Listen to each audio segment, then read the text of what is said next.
Let's do another check-in on Highguard, shall we? Well, currently it has 3,909 players playing right now. Its most recent 24-hour peak was 6,737. It's currently not doing too well at the moment. However, they did have a bit of a spike. As you can see, we had a bit of a spike back on Saturday. They had a bit of a spike, but of 15K, but it's gone back down to the low numbers, and as you can see, their only all-time peak was 6,000 people, which is not a lot. So yeah, it's still not doing well.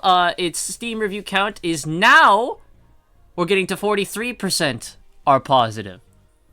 So they're trying to make they're really trying to get in there and make this game not have a mostly negative review. Now again, as we went over some of those reviews, we know that a lot of the reviews are actually positive, but they're not, and it's people trolling, which is amazing, and I think that's hilarious.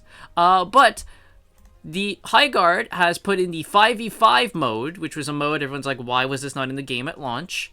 And now it's going to be a permanent mode in the game. Oh my god.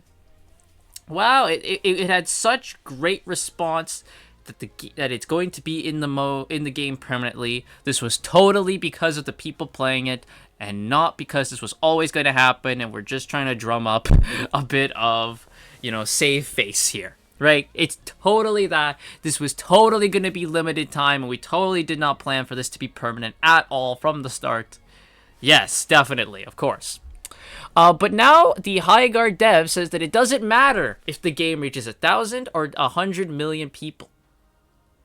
Well, it kind of does. So Chad Green, I think it's Grenner, the studio head at Wildlife Entertainment and director of the free-to-play raid shooter Highguard, has said it doesn't matter how many people play the game. Whether it gets 1,000 people or 100 million people, it doesn't matter. What matters most is that the game is loved by the people who played it. He added that his hope is that Highguard becomes a game that people love and becomes part of them. Nice sentiment here, Chad, but for Highguard to become a game that people love, it needs a good player base or it's gonna go away. So yes, it does matter how many people play your game, because if you have 1,000 people playing your game, it's not gonna sustain itself and the game's gonna go under and die. So yes, it does matter how many people play your game, Chad. It really does. Now, right here, GameSpot tries to cover base going like, well, it lost its Steam count, but that does not, tell the whole story. It's on PS5 and Xbox as well. I'm sure if we take a look at those, it's also going to be shit. The lead designer, Mohammed Alavi, said that Wildlight was focused on finding a core and passionate community and trying to grow from there. We don't need player counts to be super huge in order to be successful. Actually, you do. You do need high player counts to be successful. That's how you determine success, is the more people play your game, the more you're successful. That's how you determine it. That is the determination for success. Wildlight's Dusty Welch, what a name, said the team considered making Highguard a paid game as opposed to free. However, it just didn't fit in where we wanted to go as a company. If you had made Highguard paid, you would have had less people playing it. You would have had less people playing it.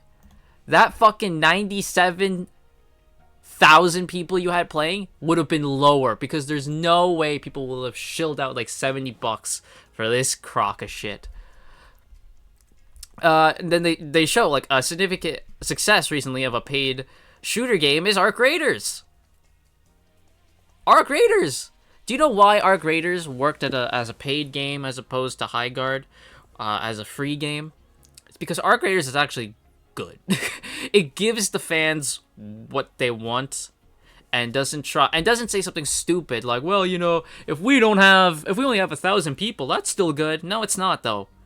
It's really not. And Arc Raiders is it also has optics, right? Arc Raiders is like going back in time to the good old days of the Modern Warfare 2 lobbies, where you could just call people the most awful, derogatory, slanderous slurs you could ever imagine, and then at the end of the game, you go, all right, good job, guys, see you next time. That's what Arc Raiders is. Highguard, just look at it. This is why a lot of people make fun of it. It just feels like a modern audience game. It just feels like it. And if you can see, it's performing like a modern audience game as well. So there we go. This is just a brief little, update on Highguard and the cope that the developers are coming out and trying to spin. I would not be surprised if Highguard doesn't make it much longer and it shuts down before the end of the year. I honestly would not be surprised. I believe they're even on the Highguard subreddit starting to panic and going, guys, our game is not having a lot of players. This is pretty bad. So, when Reddit starts to make sense and starts to have people breaking out of the echo chamber bubble, shit's about to happen. So let me know what you think about all this in the comments down below. Have you played Highguard? What do you think of it? And I'll tell you guys all next time.